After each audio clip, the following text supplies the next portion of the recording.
The glass tower of Hawthorne Industries gleamed against the city skyline, a monument of power and money. Inside, the air was thick with tension. A team of engineers huddled around a giant blueprint sprawled across the conference table, their brows damp with sweat. At the head of the room sat Victor Hawthorne, Billionaire CEO, his suit sharp as steel, his tone sharper. He leaned back in his leather chair, smirking at the panic that unfolded before him. 3 months, he said coldly. 3 months of your brightest minds and still nothing. His voice cut through the silence. Then, with cruel amusement, he tossed a tablet across the polished table. The numbers on the screen glowed red. Fix this, and I'll hand you $100 million. Fail, and you're finished. No one spoke. The stakes were too high. The company's future hung by a thread, and Victor knew it. He thrived on their fear. By the door, unnoticed by most, stood a woman in a faded uniform, clutching her cleaning cart. Maria the maid kept her head bowed, trying not to draw attention. But her eyes lingered on the tablet, on the code that stumped the world's top engineers. She swallowed hard. She had seen those symbols before. From behind her, a quiet voice whispered, "Mama." I know what that is. It was her son, Daniel, barely 16, wiry from years of growing up without luxuries, but with a sharpness in his gaze that rivaled any scholar. He had come to walk her home, but now his eyes locked onto the glowing lines of code as if it were a puzzle made just for him. Victor's laughter echoed across the room. "What's the matter?" 100 million too much pressure for you? No one answered. But Daniel stepped forward, his voice steady despite the disbelief hanging in the air. "I can fix it." Heads whipped around. Engineers sneered. Victor froze, his smirk faltering for the first time. The room, once ruled by arrogance and silence, now belonged to a boy who had nothing to his name but a mind no one had seen coming. And in that moment, the game changed. Victor Hawthorne's brows drew together, his eyes narrowing on the boy who had dared to interrupt. "You," he said slowly, his voice thick with disbelief. "You think a janitor's kid can fix what my best-paid men cannot?" The engineers chuckled under their breath, some shaking their heads, others smirking. Daniel stood firm, unflinching under the weight of their scorn. His mother tugged at his sleeve, whispering, "Daniel, no, please." But the boy gently pulled free, his eyes locked on the glowing numbers that had reduced grown men to silence. "Give me one chance," Daniel said evenly. "If I'm wrong, I'll walk away, and you'll never hear from me again." Victor rose from his chair, the steel buckle of his belt catching the light as he leaned over the table. His voice dropped low, the smirk returning. "One chance?" Do you even know what those figures mean, boy? Daniel stepped closer, the polished floor reflecting his thin frame. "It's not just code," he said, surprising everyone. "It's layered, deliberately scrambled to make you chase the wrong patterns. Whoever wrote it was hiding something." That's why your men keep failing. The room went still. One of the engineers, a greying man with trembling fingers, looked at Daniel with dawning horror, as if he had just realized the boy was right. Victor studied him for a long, dangerous moment. Then, with a flick of his wrist, he shoved the tablet toward Daniel. Fine, he said, his voice laced with mockery. "Show me, genius." "The room is yours." Daniel sat, the oversized leather chair nearly swallowing him. His fingers flew over the glass screen, his brow furrowed in concentration. Symbols, lines, and formulas danced under his touch. The engineers watched, a mixture of disdain and creeping awe tugging at their faces. Maria wrung her hands near the door, her heart hammering. She whispered a prayer under her breath, tears stinging her eyes. 5 minutes passed, then 10. Silence gripped the room like a vice, broken only by the rapid tapping of Daniel's hands. And then, beep. The red warnings vanished. The impossible code unraveled before their eyes, clean and flawless, exposing the answer none of the experts had even glimpsed. Victor Hawthorne leaned forward, stunned. His lips parted as he stared at the boy. The laughter was gone, the arrogance too. Daniel looked up, calm and steady. "There," he said simply. "It's done." The room erupted, gasps, mutters, the scrape of chairs. But Victor didn't move. For the first time in years, the billionaire CEO was silent, undone not by an empire or a rival, but by a maid's son. Victor's silence stretched long enough to make every man in the room uneasy. His fingers drummed once on the mahogany table, sharp as a gunshot. Then he stood, slow and deliberate, his gaze fixed on Daniel like he was studying a rare, dangerous creature. "You just did what my best men couldn't in 3 months," Victor said, his voice low and measured. A janitor's boy, cracking the code that crippled an empire. Daniel swallowed hard, but held his ground.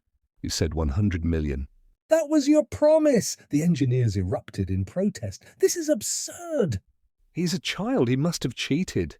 "There's no way he—" Victor silenced them with a raised hand. His eyes never left Daniel. "Do you know what you've touched, boy?" "That code wasn't just numbers, it was the key to everything I own." Daniel met his gaze. "Then you should be glad I fixed it," Maria gasped, her hand flying to her mouth. She wanted to pull her son away, shield him from the fire in Victor's eyes. But Daniel sat steady, as if he'd been waiting for this moment his whole life. Finally, Victor let out a laugh, short, sharp, and unsettling. He turned to his men. "Get out, all of you!" The engineers exchanged nervous glances, but none dared argue.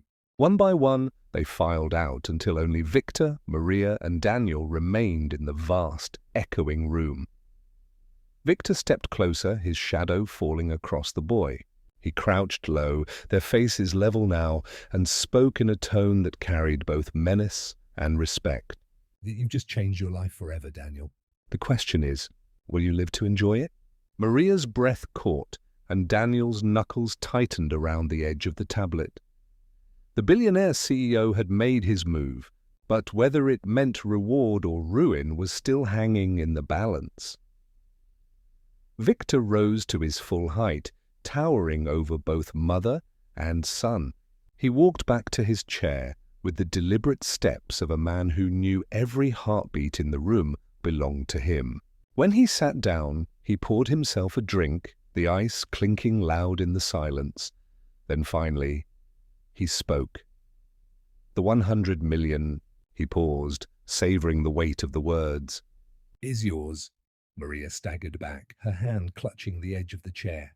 Daniel blinked in disbelief, his breath catching as though the air had been stolen from the room. Victor leaned forward, his sharp eyes narrowing. "But don't mistake this for charity. I'm not a man who throws money at fools. You've proven yourself, boy. You've proven that brilliance can come from dirt." "And brilliance like that?" He lifted his glass. "I buy. I own." Maria stepped forward, her voice trembling. "He's not for sale." "He's just a boy." Victor smirked. "That may be true. But in my world, talent is more valuable than bloodlines, than degrees, than power. Your son just walked into my empire and exposed every weakness I didn't know I had. He belongs at my side." Daniel spoke quietly, but his words cut clean through the tension. "I don't belong to anyone." Victor's glass froze halfway to his lips. He studied Daniel with a new kind of interest, not anger, but something sharper, hungrier. "You remind me of myself," he murmured. Then his smile returned, cold and razor-thin. "But even the strongest minds need protection. "And in this city, without me, you and your mother wouldn't last a day." So the choice is simple. Accept my offer or learn what it means to refuse me." Maria's heart pounded. Daniel sat straighter, refusing to flinch. The boy who had grown up fixing broken things with nothing but scraps was now staring down the most dangerous man in the city. And in that silence, Maria realized the test wasn't over. It had only just begun. Years passed and the kind table grew into something far greater than Lily or Andrew Whitman could have imagined. There were now branches in nearly every state, and even in small towns where hope had once been scarce. Each restaurant looked a little Different, but every one of them carried the same warmth, the same smell of coffee and baked bread, and the same simple promise carved in wood above every door, where hearts are fed before plates. Lily's story had turned into a legend told by parents, to their children, by teachers, to their students, and by strangers to one another on quiet nights over steaming cups of tea. They called her the woman who served the world because her kindness had rippled far beyond what she ever saw. Faith Whitman, Andrew's granddaughter, became the head of the Kind Table Foundation. She was a woman of quiet strength, much like Lily, humble, steady, and fiercely devoted to the cause. Each morning she visited one of the restaurants unannounced, sitting among the customers just to feel what Lily once felt. People still spoke of Lily as if she had just stepped out for a break. Her spirit lived in the laughter that filled those walls, in the generosity that moved from one person to another, like an endless current. One day, Faith received a letter from a small-town diner on the edge of the country. The manager wrote that a mysterious old woman had been coming in every morning, ordering nothing but coffee and always paying double. Faith smiled at the story and decided to visit the place herself. When she arrived, she found the woman sitting by the window, grey-haired, frail, but with eyes that carried the same spark she had seen in the photographs of Lily. The woman looked up and smiled. "You must be from the foundation." Faith nodded, surprised. "How did you know?" The woman's voice was soft. "Because you look like him." Andrew. Faith froze. "You knew my grandfather?" The woman nodded. "I worked in his company before the accident. I saw what losing everything did to him, and I saw how meeting Lily brought him back to life. He used to tell me that her kindness rebuilt his soul." She leaned back in her chair, her gaze steady. "Do you know why he kept coming back to that restaurant?" Faith shook her head. The woman smiled. "Because it was the only place in the world where he wasn't a billionaire. He was just a man being treated with respect." Those words stayed with Faith. She returned to the foundation with a new mission, expanding its reach beyond food, to build community centers, hospitals and schools, all bearing the same name, the Kind Table. Each one served the same purpose: to treat every person, rich or poor, famous or forgotten, with the same dignity Lily once gave to a stranger with a cane decades. Later, the foundation celebrated its 100th anniversary. Faith stood on stage before thousands of people, holding the same wooden key Lily once used to open her diner. She said softly, "This key once unlocked a door to a small restaurant. But what it really opened was humanity's heart." The crowd stood in silence as she placed the key into a glass frame on display beside Lily's apron and Andrew's cane. Outside one of the diners, a small boy and his mother walked in from the rain. The boy pointed to the sign and asked Mom, "What does it mean, where hearts are fed before plates?" She smiled, kneeling beside him. "It means that kindness comes before everything else." The boy thought for a moment, then grinned wide. "I want to work here when I grow up." And somewhere in that diner, among the scent of coffee and the hum of conversation, it felt as though Lily was still there, smiling from that corner booth, the woman whose kindness had crossed a century without fading. Years later, the Kind Table Foundation had grown into one of the most beloved humanitarian networks in the world. There were now hundreds of branches across countries, each one serving food to the hungry, teaching job skills to the poor, and offering shelter to those who had nowhere else to go. The name Lily had become a symbol of quiet heroism, the proof that compassion could build empires stronger than money ever could.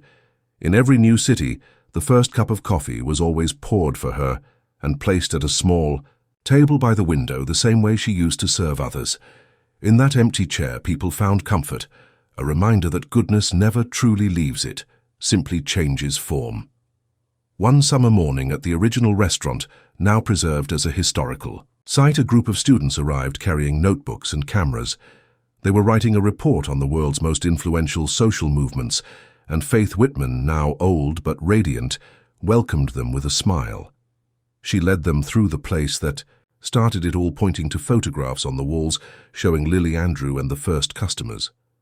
When one of the students asked, "Why did a billionaire pretend to be poor?" Faith laughed softly. He wasn't pretending, he was testing the world, and the world failed until Lily passed the test. She never saw wealth or power. She only saw hunger and answered it with kindness. As the group left, Faith sat alone for a moment at the same table by the window. She placed her cane beside her and whispered, quietly, "They still come, Andrew. They still care." She smiled at the thought of Lily, the woman who had built an empire out of love. That evening, Faith attended the grand opening of a new, kind table in another country. Thousands gathered to celebrate, and a young volunteer stepped forward to read a letter written decades earlier by Lily herself. It said, "Kindness is the only meal that never runs out. The more you serve it, the fuller your own heart becomes."